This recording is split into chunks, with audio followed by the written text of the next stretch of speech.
So, na, haben wir gesehen, einen haben wir noch. Wieder ein Herr, ich habe ja gesagt, wir haben noch eine Dame dabei. Aber dafür ein junger Mann, der sich ganz, ganz häufig anhören muss, dass er wahnsinnig ist. Aufgrund der Extreme, die er lebt. Er selber hört das überhaupt nicht gern, dass er wahnsinnig ist und packt dann auch immer auf dem Duden die Originaldefinition aus, um das zu widerlegen. Er ist ein Mensch, wir werden es gleich hier sehen, der einfach vor Lebensfreude strahlt. Es ist schwer, sich nicht anstecken zu lassen, es ist schwer, sich nicht inspirieren zu lassen. Und wie es dazu gekommen ist zu seinem Sport, was er erlebt hat, viele haben es vielleicht schon gesehen, sein populärstes Video hat 10,5 Millionen Klicks mittlerweile auf YouTube bekommen, also sehr, sehr spektakulär, was da zu sehen ist in 2,5 Minuten. Er wird ein bisschen aus seinem Leben als Wingsuit-Flyer und wie er da hingekommen ist berichten. Alexander Polli.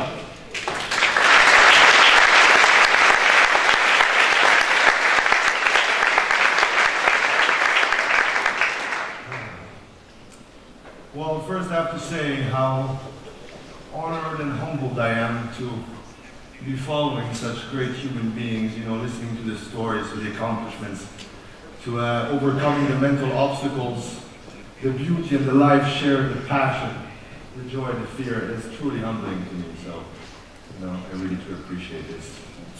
About me. My mother's Norwegian, my father is Italian. I'm born in Norway, I grew up in Italy. My father has given me a passion to explore what I was not willing to do by myself since I was little. I've spent 2 months a year for 20 years of my life on a boat. I have more scuba dives than skydives. This has given me a love for the ocean that, you know, is beyond what I can explain and express. But more than that, say something like scuba diving that I learned when I was 4 years old in a pool with homemade tanks, because my father was a little bit cuckoo like that. And when I was 6 years old, being given a spear gun underwater that was about as big as me to shoot a fish that was bigger than me, you know, and throughout these experiences that by myself I would have never have done, because truly I am a person that lives with fear. I'm, you know, I'm quite scaredy cat if I have to judge myself. But to be able to find that love and that passion and that beauty on the other side is something that I truly owe to my parents, and to my father particularly, to showing me that I can overcome certain things, and it happens to be that I've found, you know, what I've loved the most in this life on the other side of that. Something that I want to touch a point on here is like why I keep on jumping so much. Now that I've been jumping for like 7-8 years, why do I keep on jumping month after month? I have to admit, it's not just about the flying anymore. It's a large majority, I would say 50% because of the people. The people I'm surrounded by, the community I'm surrounded by is truly something out of the exceptional. The non-judging that goes on, the appreciation for each other's differences between the individuals jumping, the light state of mind, how do you wake up in the morning, how do you eat breakfast, how are you eating dinner, what are you sharing around the dinner table, how are you speaking, how are your eyes shining. These people truly have revolutionized my life in a way that, you know, I can't put the price on or anything. The way they relate and interact with each other. I feel that from some point of view this can be compared to climbers or skiers, or I want to say that as a general, in my experience, I see that there's a common ground on people that enjoy an activity that is in the elements, it's in the mountains or in the forest or in the ocean. They tend to be happier human beings. You know, they tend to be easier to smile and honest, direct, straightforward. When they ask you, how are you doing, they really mean it. It's not like just how are you doing just for sake of conversation. And it's something that I don't take for granted, truly. My preparation, because, you know, as many of you, you know, I guess, heard or understand that this is technically a dangerous activity, even if I believe that, you know, the media likes to focus on that one accident that happens in my relatively new sport compared to an accident that happens in climbing and so forth, that is accepted as something that is normal. I feel like I've been prepared for this all my life. I mean, scuba diving can be seen as slow motion flying. If I'm going to try to swim over there, I'm going to go like this. I'm not going to put my chest this way to swim that way. So, I mean, that's just like one of the things. My snowboarding, I used to snowboard semi-professionally until I was 18. I was junior Swiss champion for 2 years in a row. I was junior Italian champion for a couple of years. This was all in half pipe. I moved to the States, winter sports school in Colorado, got third in America, under 18. This already gave me a passion for airtime. I enjoyed the half pipe. You know, it wasn't necessarily free riding, it was like airtime, airtime, airtime, airtime. I liked it from the beginning. I was very, very drawn to it. So when I put all of these things together, I remember when I first saw some wingsuit flying videos, a friend of mine showed me online on YouTube, of course, and I didn't believe him. I didn't believe that was possible. I thought he was showing me Miramax. I thought he was showing me a movie. It looked like the most incredible thing ever, and deep inside I felt like I couldn't do it. I couldn't do it because I'm too afraid. I'm too afraid of heights. I'm too afraid of dying. Like, that looks totally crazy. But then, why can these people do it and why can't I? Like, am I missing something? And that's where, you know, what my father had given me back at an earlier age, that's when that really truly came into play to me being able to live my dream nowadays. You know, I haven't even dreamt what I do for real now, you know? It's been truly a revolutionary journey for myself. My friend, would you like to come and try something out? Here. Now, my sport or my activity here is a very new activity, so what we know about these wingsuits and how they fly and the airfoiling is something very new. So, I'm going to show you a couple of things that in my view, what to do and what not to do, and how to be able to do something like this repetitively, you know, without necessarily risking so much. Thanks for making me show what not to do. Yes, you're a good friend. Yes, yeah, thanks. We kind of went through this, yeah? You got it? You want to explain or I just jump in? Yeah, right foot, left foot. Also ich habe original mich wenigstens einmal vorher einsteigen lassen, damit ich so etwa weiß, was ich mache. So, as I'm sure some of you have heard, you know, the media does talk about accidents in the sport. I think a lot of it is because we truly don't have the knowledge of how these suits work properly. And even true professionals in my sport, that are considered to be some of the best in the world, in my humble opinion, have not necessarily been flying these suits in the correct way to be flown from a mountain. Flying one of these suits from a plane and flying it from a mountain is two possibly very different things. So this is the baby. This makes my dreams come true. Kennt ihr den Vertrag von dem? Ich weiß es nicht. You're fat. Apparently I am. Come on, work on. Stretch it out. Very nice. There we go. Yeah. So,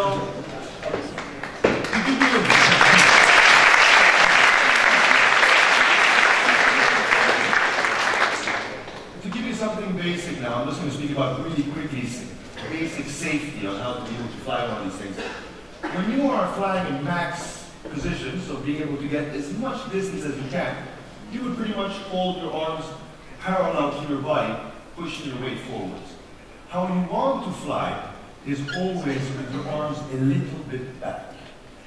That means that whenever you're flying with more speed, and you always have a little bit of reserve to pull up if you need. I believe that a lot of accidents happen these days because people do not talk about the small details. Like, another example. If you would want to turn one of these suits, there's plenty of different ways to be able to turn these suits. If you're playing in the sky, you see people turning them in all funny ways. Arms, knees, legs, everything. The truth of the matter is that you would wish...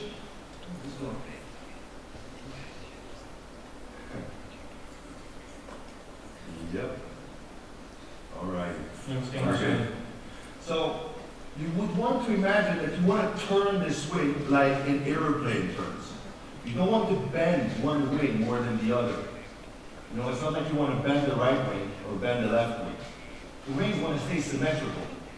You're tilting your whole axis to turn.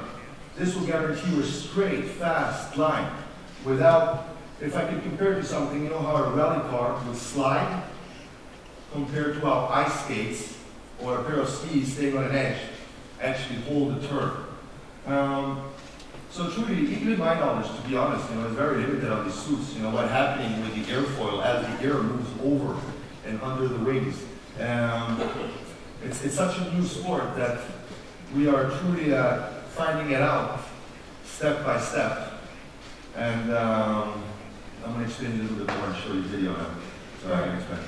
Can I keep that on for the discussion? Yeah, you must. You're going to like clap around. Are you actually going to help me out of that thing, or? Yes, I can.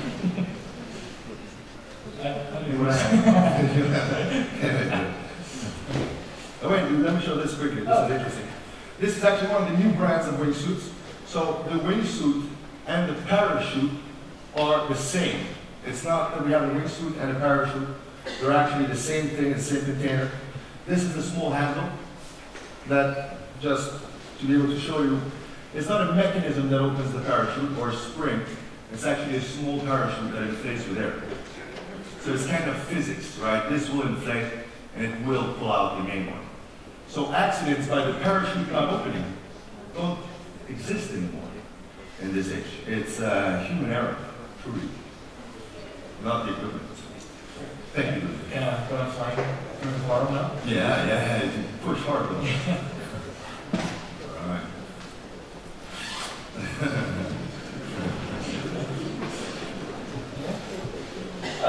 Yeah, das hat Spaß gemacht. not too bad. Yeah. Very nice. Sometimes more. Can I find out, or do you have to practice even more than You have to that? practice, you have to practice. You have to push really hard. Awesome.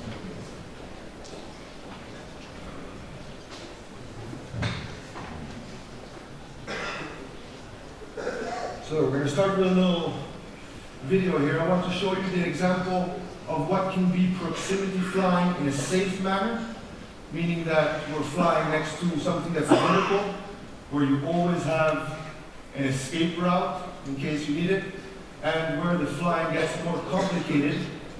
And when people perhaps see some of my videos and misjudge the fact that I would go and fly something like this the first time, I'm going to try to show you guys how I work my way down, step by step, working on visual checkpoints, visual references, and so on.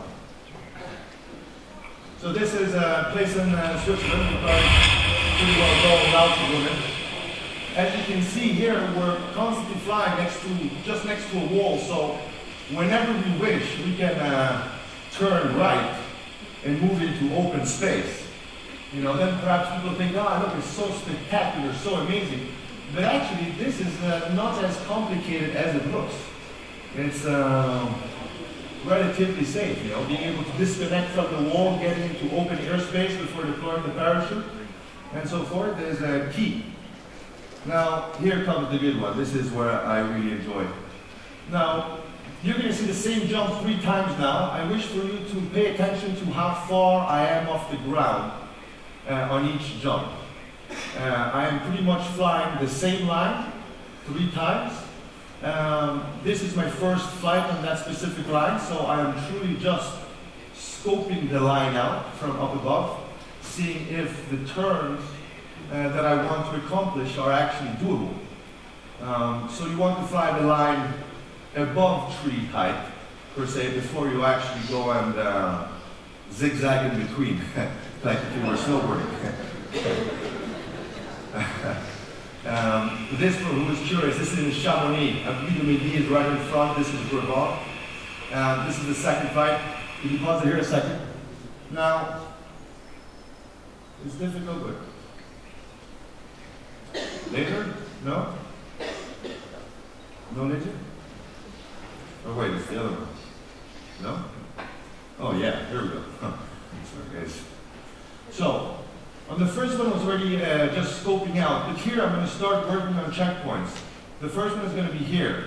So when I pass that rock, I know I'm going to start making a right-hand turn. When I come out of the gully, I'm going to be more or less here. When I pass these rocks, I know I have to start making a right-hand turn over here towards this rock. And as soon as I pass this gap, I know I have to make a left-hand turn. Yeah, go ahead, you can play. As you can see here, I'm already gradually getting closer and further closer to the terrain. You can see these rocks here. As soon as I pass these, I initiate my right-hand turn. I know I'm going through this gap. As soon as I pass this gap, it's a hard left. You want to do this so you're working on visual muscle memory. So when I'm actually spending time in the gondola, I'm actually visualizing. I'm closing my eyes and I'm visualizing right turn, left turn, so forth and so forth. This is a back shot of one of the flights. This is how I want to represent how you want to try to keep your arm wings as symmetrical as possible when you're doing these turns. As you can see, I'm not bending one more than the other. They're staying pretty even throughout the whole thing, and it's trying to be able to carve it in a smooth, asymmetric manner. This truly blows my imagination still when I watch it myself. Very happy man. Wow. I cannot believe that's me. Here now you're going to be able to see the final run where I felt like I pushed the line as much as I felt comfortable. On the way up in the gondola, I'm constantly looking, okay, rock, left line, rock, right, tree, left. So I don't have to think when I'm flying. I'm just purely going off of visual checkpoints, like maybe a Formula 1 driver or a race car driver is going. So checkpoint, turn right, and so forth. Happy days. Left turn. And here we go. Here you can see that it's a whole different story from the first flight. Now I'm in the forest playing bird games. Left to right. Happy days.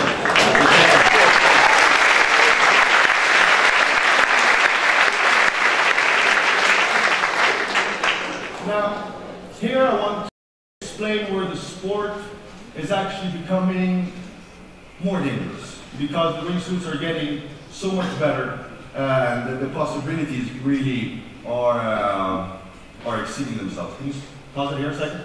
So, here I'm going to show something that I'm doing wrong on this jump.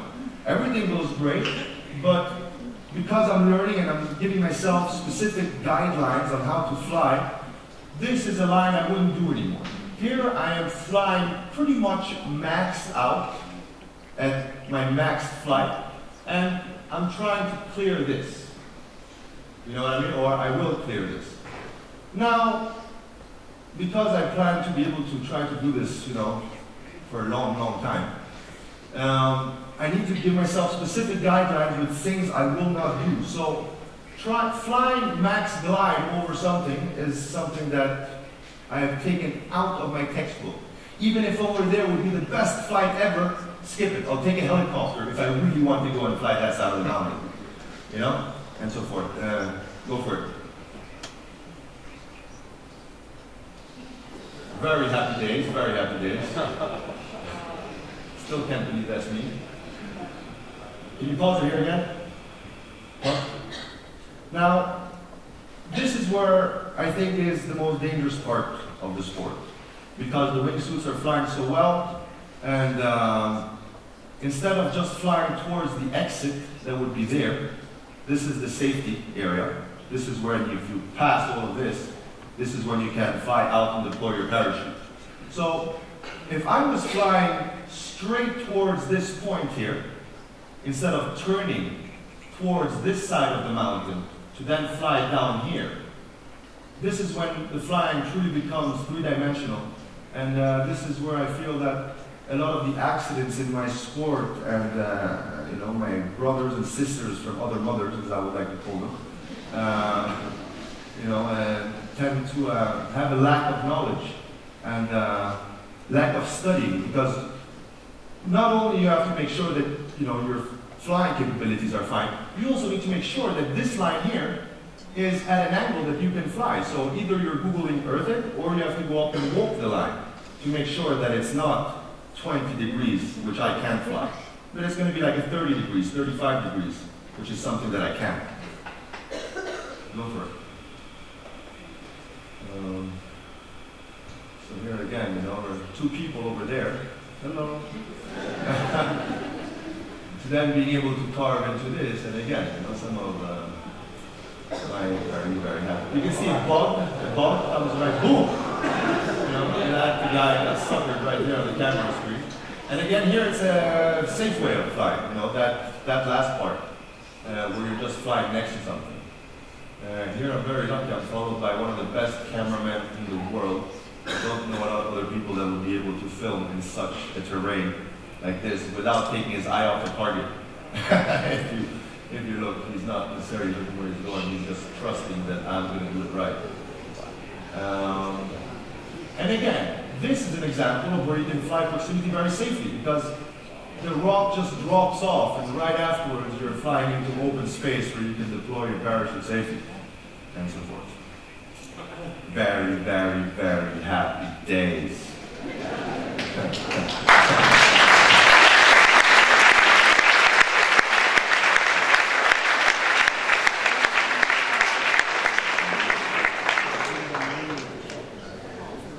I would like to somewhat finish off with the fact that if you have seen this, or perhaps you've seen the cave footage that's on YouTube and so forth, when people tell me I was a stunt or something like that, I truly feel that is wrong. For me, it was not a stunt at all. It was not a daredevil move. For me, it was my form of self-expression, if that makes any sense. My own art, if I could say it that way.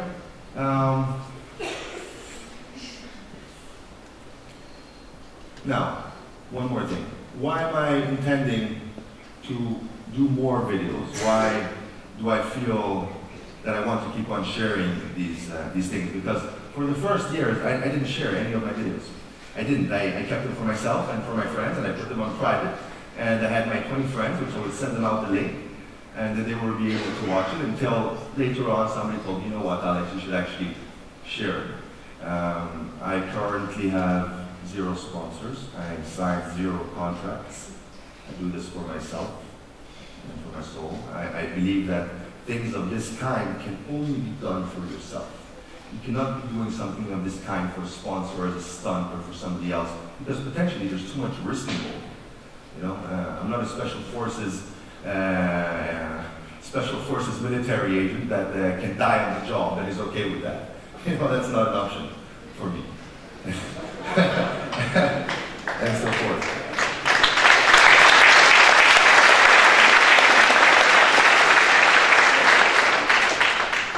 With that, I would like to conclude with the fact that I want to put out more videos, is that through these videos that I have put out on YouTube, I've had people reach out to me that have truly touched me and inspired me to give more and to produce more of this, my form of self-expression. Art might be a little bit cheesy, but that's how I feel about it. I can mention one person in particular that truly made a change on. It was after my first video that I put on YouTube, Reality of Human Flight. This person started getting in contact with me, and he explained to me that he was lying in the hospital. And he was saying something like he had 3-4 months to go. And we got into discussion, and he was explaining to me how every morning he would wake up, he'd play my video, and for those 5 minutes he was not in the hospital anymore. You know what I mean? He was flying with me. He was, he would totally forget about his current state of mind, his current life affairs, if you want to call it. After this man passed, his family got in contact with me. And now I'm getting goosebumps. And his family were sending me letters and explaining to me how in those last months, how that video and how that conversation, the fact that we kept in touch front and back, was really giving him some sort of daily joy, daily dose of euphoria. And that is pushing me to do more. I feel that that's one of the reasons why I'm here today to speak and so forth, while I'm willing to feel a little bit uncomfortable with cameras and light and so forth, explaining my passion, joy, and love for what I do. And that if I can affect somebody that I will never meet, and I'll never get the chance to meet, but I'm able to influence them or inspire them in any way, shape, or form. I mean, I don't know anything greater than I can do with myself, ever, than to inspire somebody that I will never meet, or never get the chance to meet. Giving something back to others. So that's mucho, mucho. Thank you very much.